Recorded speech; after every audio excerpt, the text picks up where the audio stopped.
একটি ছোট্ট মেয়ের নাম ছিল মায়া। তার ছিল একটি সাদাকালো রঙের বিড়াল, নাম মিনি। মায়া মিনিকে খুব ভালোবাসত। একদিন বিকেলে মায়া উঠানে বসেছিল, আর মিনি তার পাশে এসে বসল।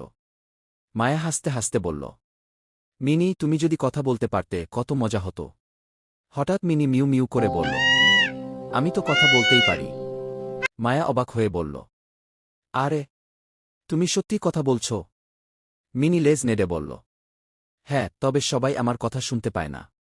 শুধু যারা প্রাণীদের সত্যি ভালোবাসে তারাই শুনতে পারে। কি? মায়া খুশি হয়ে বলল, তাহলে বলো, তুমি সারাদিন কি করো?